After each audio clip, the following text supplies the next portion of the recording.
Bom dia a todos. Eu vou me valer das saudações feitas pelos oradores anteriores. Fui o ministro da Agricultura, Mendes Ribeiro, de representá-lo neste evento, atendendo ao convite do Dr. Árgides Meneghetti, para fazer a primeira apresentação oficial do Ministério da Agricultura no Paraná, do Plano Agrícola e Pecuário 2012-2013. Quando a equipe do ministro Mendes estava discutindo sobre como fazer o evento do Plano de Safra, nós chegamos até a pensar em fazer aqui no Paraná. Nós encontramos três grandes dificuldades. Primeiro, que o calendário estava muito estrangulado. Nós tínhamos a Rio+20 na terceira semana de junho. Então, só teríamos a quarta semana de junho para fazer o anúncio, uma vez que o Plano de Safra tinha que estar pronto no dia 1º de julho. A agenda da Presidente da República estava muito tomada por viagens internacionais, e ela tem se dedicado muito ao enfrentamento dessas questões aí da crise internacional. E havia também uma questão, né? Como é que a gente atende ao desejo de tantos estados brasileiros importantes no agronegócio de sediar o evento? Aí, nessa circunstância que nós estávamos, nós optamos por fazer o lançamento lá no Palácio do Planalto mesmo, e aí definir 3 participações nos estados líderes no agronegócio brasileiro. Lá no Rio Grande do Sul, foi semana passada o nosso ministro. No Mato Grosso, foi agora no sábado, o nosso secretário de Política Agrícola, Caio Rocha. E aqui no Paraná, o ministro me permitiu a grande honra de vir aqui estar com os senhores e com as senhoras, para mais uma vez conversar um pouco sobre política agrícola. É muito bom estar nesse Paraná que sempre nos surpreende com sua capacidade de produzir mais, com mais qualidade, com mais eficiência. Esse Paraná que nos causa sempre admiração, respeito e orgulho. Afinal, sou paranaense também, quando enfrenta com determinação as perdas causadas pela estiagem ou pela geada.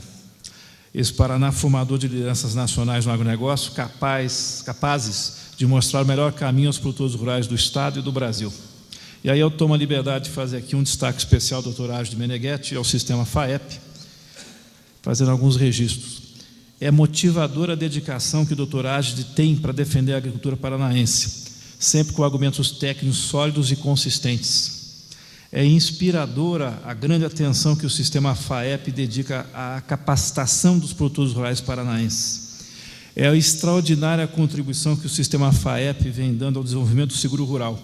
Hoje, inclusive, vai ter uma apresentação específica sobre o tema, mostrando um grande avanço conseguido com muito apoio e participação do sistema FAEP. É visionária a atenção que a FAEP vem concentrando na questão da logística do agronegócio paranaense. Hoje nós teremos mais uma apresentação. Então, doutor Árgides, aqui o reconhecimento do Ministério da Agricultura ao desempenho de Vossa Senhoria e do sistema FAEP na defesa dos interesses do agronegócio paranaense. Os parabéns. Mas o tema que traz a gente aqui é o Plano Agrícola e Pecuário 2012-2013. Eu estava conversando com o Pedro, o grande técnico que vocês têm na estrutura da FAEP. Ele me disse que já divulgou bastante o Plano de Safra, em boletins, fez estudo, até hoje à tarde nas comissões vai ser detalhado, né? Mas esse Plano de Safra, eu tenho que começar a apresentação dele fazendo menção ao que disse o ministro Mendes Ribeiro lá no Palácio do Planalto. Abre aspas.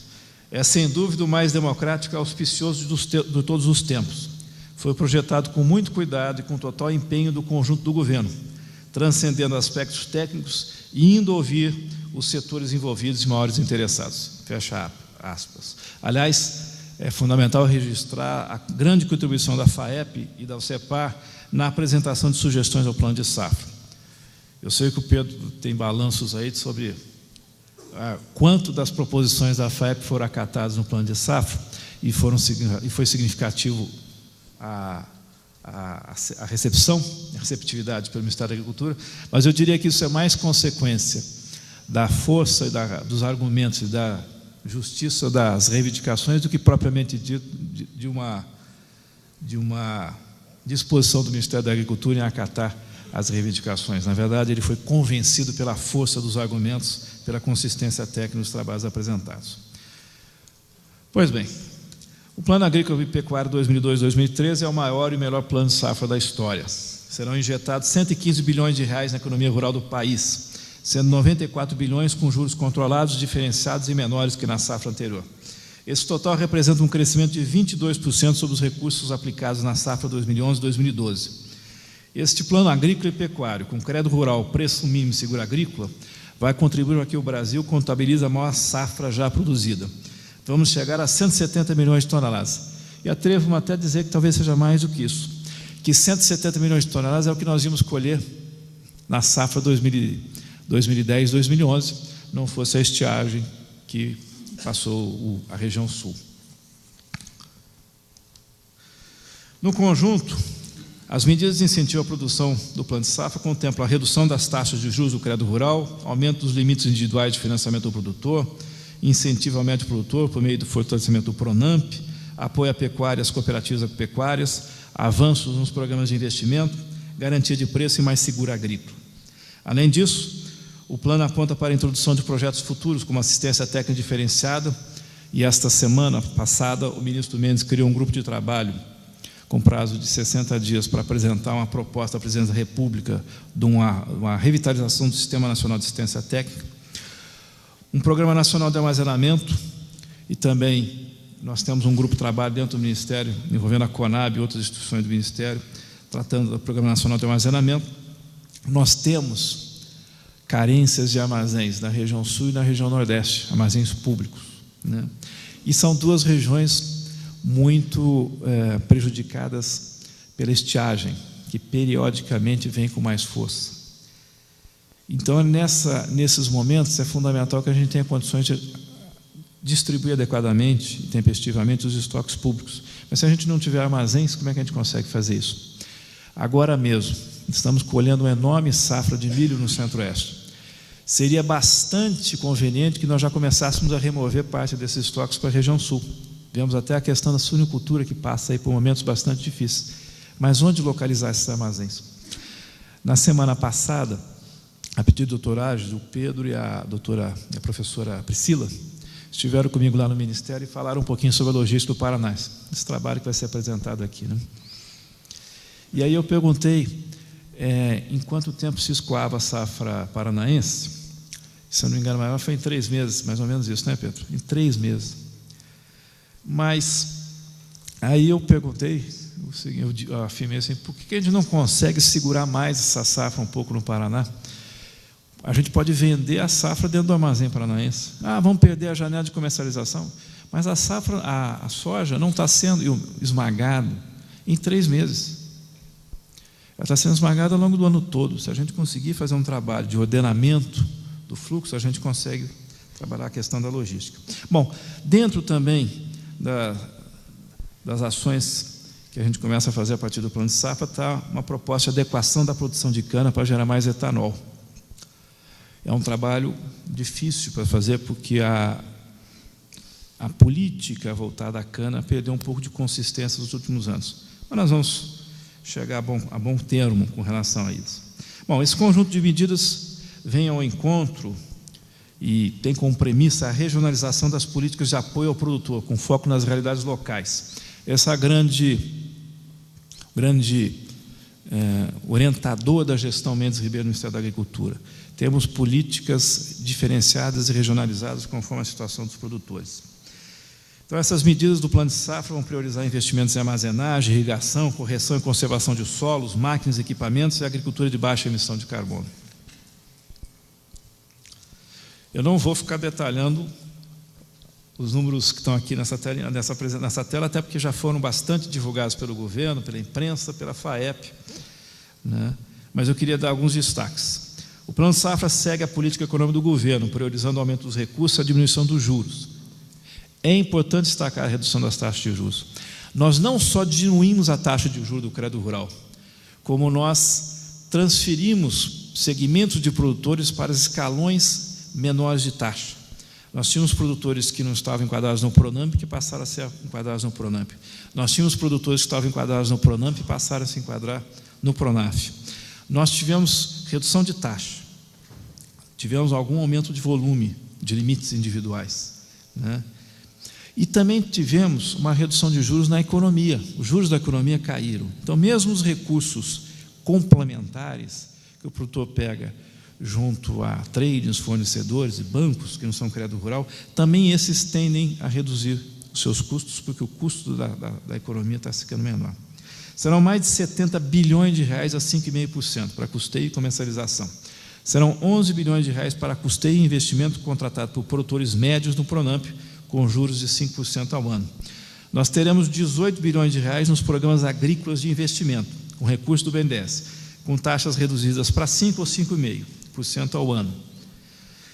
É crédito em condições especiais para compra de máquinas, equipamentos para irrigação, armazenagem, adequação ambiental da propriedade, estufas, galpões, instalações, etc. Houve aumento do limite de financiamento do produtor para o custeio, passou de 650 mil reais para 800 mil reais por safra, safrinha e safra de inverno. Para a comercialização da safra, o limite sai de 1.300.000 para 1.600.000 reais, ou seja, uma variação de 23%. Não sei se nós vamos ter tempo para perguntas, mas se tivéssemos, ou se tivermos, virá uma pergunta assim: mas de que baixo, o que adianta trabalhar esses recursos de crédito rural dessa forma se o produtor não consegue crédito nos agentes financeiros? Na medida em que a gente coloca... Primeiro, parte dos produtores tem acesso ao sistema bancário, ao crédito. Na medida que a gente cria condições melhores para esses programas, parte dos produtores passa a ter mais acesso do que tinham antes. Na medida em que a gente cria uma consistência na política agrícola e passa a dar uma visibilidade, uma previsibilidade à renda do produtor rural, ele consegue mais crédito nos bancos e no comércio. Na medida em que a gente garanta renda para o produtor, ele vai reduzindo o seu endividamento e vai seguindo em frente nas suas atividades. Nós estamos trabalhando muito forte lá no Ministério a ideia da gente trabalhar a garantia da renda, trabalhar muito a redução da volatilidade da renda do produtor rural. E a partir disso, aí nós vamos trabalhar um programa mais forte na questão do endividamento crônico, estrutural, que alguns produtores têm. Mas se ele não tiver renda, como é que ele vai conseguir resolver o seu endividamento? Então nós temos que procurar soluções de renda, resolver o fluxo da safra, o fluxo da produção. E vamos trabalhar uma ideia que ainda precisa ganhar um pouco mais de receptividade política, mas que a gente entende que é a grande saída para esse endividamento e para essa dificuldade de tomar crédito que alguns produtores têm no sistema bancário, que é a criação de fundos garantidores. Fundos garantidores pode ser a solução para a gente resolver essa questão da concentração do sistema bancário brasileiro e a redução dos agentes operadores no crédito rural. Bom, o governo destinou 3,4 bilhões de reais para o plano ABC, com uma redução das taxas de 5,5% para 5% ao ano. Com isso, teremos uma agricultura cada vez mais sustentável, cada vez mais eficiente e produtiva. Foram renovadas as linhas de financiamento para aquisição de matrizes e reprodutores. A taxa de juros baixou de 6,75% para 5,5% ao ano. Para a suinocultura, a ovinocultura e a caprinocultura foi criada uma linha especial para a retenção de matrizes, com prazo de pagamento de 2 anos e taxas de juros de 5,5% ao ano. O Ministério da Agricultura conseguiu atender reivindicações importantes das cooperativas. Os juros baixaram no capital do giro, assim como nos investimentos. O volume de recursos para aquele setor chegará a 2 bilhões de reais. E o Prodecop teve elevação do limite de financiamento. Essas linhas são bastante utilizadas aqui no estado do Paraná. Mas talvez um dos grandes destaques, talvez não, com certeza um dos grandes destaques do plano de safra e a atenção que foi dada à classe média rural, foi dada ao Pronamp. No Pronamp nós tivemos mais recursos, menores taxas e 2 grandes medidas. Nesse nosso Plano Agrícola e Pecuário 2002-2013, o governo aceitou, começou a dar vazão a uma demanda histórica dos médios produtores, que era a criação de um modelo de apoio específico. As 2 grandes medidas, além de mais recursos e menores taxas. A primeira delas é mais proteção a menores custos. O Proagro foi ampliado de 150 mil reais para 300 mil reais. Isso é garantia de renda para milhares de produtores rurais. E a partir de 2013 estará disponível um crédito rural diferente para toda a propriedade, com assistência técnica e seguro agrícola conjugados. Com o apoio da presidente Dilma, o Ministério da Agricultura pôde fazer melhoramentos no programa de seguro rural. Serão 400 milhões de reais para a subvenção ao prêmio. Com esses recursos, mais a expansão do Proagro para os médios produtores, teremos uma ampliação do valor segurado de 9 bilhões para 16 bilhões de reais. Somados os dois instrumentos, Seguro Rural subsidiado e Proagro para médios e grandes produtores, a área protegida passará de 10 milhões para 15 milhões de hectares nos próximos 24 meses.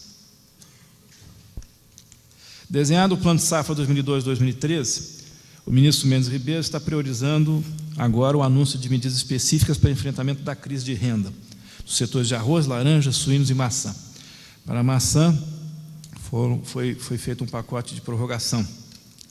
Para o arroz, em que desde o ano passado a gente conseguiu implementar um programa razoável de sustentação de preços, nós detectamos que, mesmo com esses preços obtidos neste ano, o endividamento estrutural não está tendo condições de ser regularizado, ser quitado neste ano. Então, está sendo dada prorrogação para as dívidas de custeio e investimento prorrogados em anos anteriores e para a parcela de investimento dos produtores de arroz. E nós vamos desenhar uma política estruturante que resolva a questão com custo de arrendamento, assimetrias com o Mercosul, questão da tributação, e o próprio modelo de produção e até, eventualmente, a reconversão de atividades para tentar resolver esse gargalo estrutural que existe na cadeia do arroz. Nós temos parte aqui, acho que do norte do Paraná, está sofrendo com a crise de preços da laranja, que afeta principalmente o estado de São Paulo, onde está a maior parte da produção. É consequência de anos de plantio de mais pomares, sem que o mercado crescesse. E o mercado de laranja é um mercado pouco elástico. Então, a crise, ela é uma crise de excesso de oferta, mas ela é uma crise que vai precisar de ajustes estruturais. E certos setores, como é o caso da laranja, a própria suinocultura, exige uma concertação entre produtores e indústria. E o ideal é que essa concertação seja feita de forma voluntária, sem interveniência da legislação ou do governo. É fundamental que se consiga construir esses entendimentos. Laranja, nós estamos tentando construir uma forma de direcionamento dos estoques excedentes para merenda escolar. Vamos ver se a gente consegue fazer isso nas próximas semanas. Mas aí vamos ter que enfrentar essa pauta de problemas crônicos. E os suínos? O ministro Mendes anunciou um conjunto de prorrogações na semana passada, criação de linha de crédito para financiamento, para o refinanciamento das dívidas que os produtores têm junto aos fornecedores de insumos. E nós temos dois temas para resolver essa semana, temos reunião com o Ministério da Fazenda amanhã, que é a questão de um modelo de garantia de preço para os produtores de suíno, e a questão do abastecimento de milho, principalmente a partir do segundo semestre. Então, são pontos que a gente vai enfrentar nas próximas 2 semanas. Os produtores de suínos passam por momentos de bastante angústia, mas também não é uma crise inesperada, ela era uma crise anunciada. Porém, se juntou com a mudança de patamar dos preços do milho e da soja e uma crise financeira internacional. O governo vai tentar dar a sua contribuição para minorar essas questões. Mas é preciso trabalhar uma agenda de solução dos gargalos estruturais.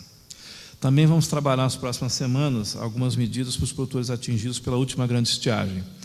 Eles tiveram a prorrogação das dívidas por um tempo, até que os bancos fizessem um novo reordenamento, e agora a gente precisa ver, talvez, se não é o caso, de fazer uma nova diluição dessas dívidas para permitir aos produtores seguir com mais tranquilidade nas suas atividades. Bom, além de atacar essas questões de dívida, de endividamento, o ministro Mendes está se dedicando à construção de um cenário estratégico para o agronegócio brasileiro, de medidas estruturantes para o setor.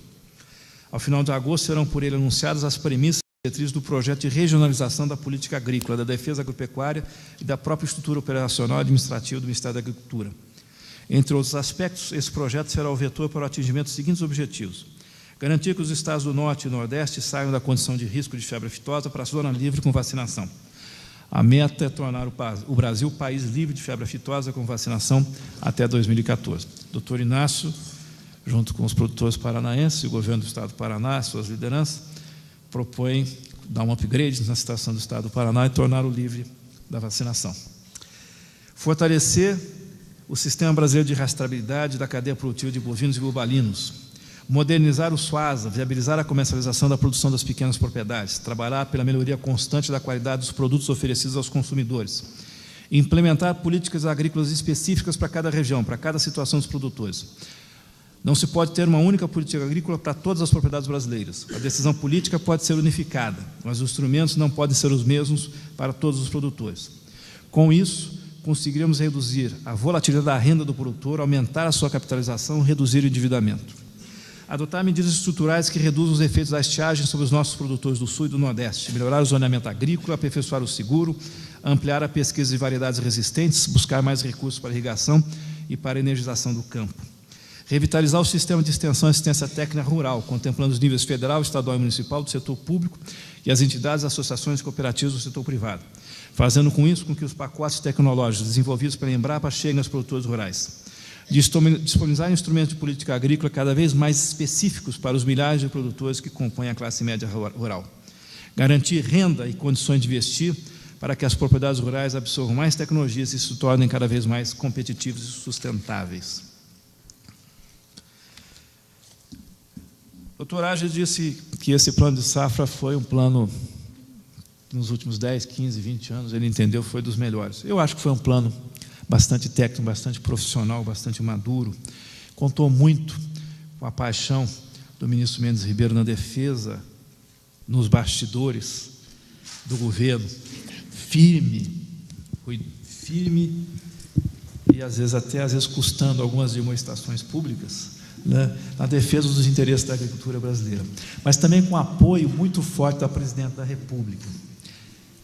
Mas talvez a grande qualidade que há nesse plano é que ele começa a se mostrar como um plano. Porque no passado, os nossos planos agrícolas e pecuários eram um conjunto de medidas pontuais que se colocava, e às vezes a repetição de medidas que se aconteciam a toda a safra. Agora a gente começa a ter um plano. E esse plano prevê que a gente tem várias agriculturas no Brasil. Nós temos a agricultura do Sul, nos grãos, e a agricultura do Centro-Oeste. A agricultura do Sul precisa de tratamento com relação à estiagem. E nós conseguimos, nesse plano de safra, que a presidenta desse respaldo à criação de uma proposta de crescimento contínuo do seguro rural. A presidenta Dilma Rousseff, nesse plano de safra, não assumiu compromisso com o seguro rural só para esse plano de safra, assumiu compromisso para os próximos anos. A agricultura do Sul é muito afetada pelo Mercosul. Então é preciso discutir mecanismos que compensem ou equilibrem esta assimetria de custos que há entre os demais países do Mercosul e o Brasil, uma vez que a matriz produtiva dos 3 países é igual à do sul do Brasil, e parte do leite e parte da fruticultura. E aí o ministro Mendes tem sido muito corajoso, ele conseguiu tirar do ministro da Agricultura da Argentina uma aceitação à imposição de cotas e restrições ao fluxo de produtos argentinos para o Brasil. Isso foi inédito, nunca o Brasil, a Argentina aceitou esse tipo de coisa. Então nós vamos trabalhar essa questão do Mercosul. Já o Centro-Oeste tem muito mais a ver com condições macroeconômicas, questão cambial, com questão de segurança jurídica, do que necessariamente com garantia de renda. Nós só precisamos dar previsibilidade à ação do governo. Garantia de renda. Esse talvez seja o grande trabalho do plano de safra. Acabar com a volatilidade de renda. Alguns dos senhores estiveram comigo no ano passado, quando eu, como secretário de Política Agrícola, vim aqui anunciar quais eram as ideias do plano de safra, o que ia nortear uma reestruturação da política agrícola brasileira. Eu digo para os senhores que aquelas ideias continuam orientando para onde vai o Ministério da Agricultura, e estão parte delas incorporadas no plano de safra e parte delas estarão incorporadas no dia a dia. A gente espera que o Ministério da Agricultura e a política agrícola brasileira não causem surpresas, pelo contrário, minorem surpresas, permitam o investimento, os avanços de eficiência e capacitação. Bom, por fim, eu tenho a obrigação de transmitir a orientação do ministro Mendes Ribeiro, a reiteração e a repetição de um compromisso que ele fez lá no Palácio do Planalto, de que ele está autorizado pela presidenta Dilma a declarar que se os 115,2 bilhões de reais não foram suficientes para a agricultura e a pecuária do Brasil, mais recursos serão alocados. O governo brasileiro entende que a solução da crise do Brasil, ou a mitigação dos efeitos da crise internacional sobre o Brasil, passa pelo fortalecimento da agricultura e da pecuária brasileira. O governo brasileiro entende que o agronegócio brasileiro é razão de ser do país, é talento e competência extraordinárias que o resto dos países do mundo não tem. Então, nós queremos firmar aqui o compromisso do ministro Mendes Ribeiro, do Ministério da Agricultura, de estar sempre presente aqui no Paraná, ouvindo as reivindicações dos produtores rurais paranaenses, atendendo às suas solicitações e contribuindo para que eles cada vez mais alimentem o Brasil, o mundo, tragam energia e tragam divisas e empregos para o país. Muito obrigado. Bom dia para todos.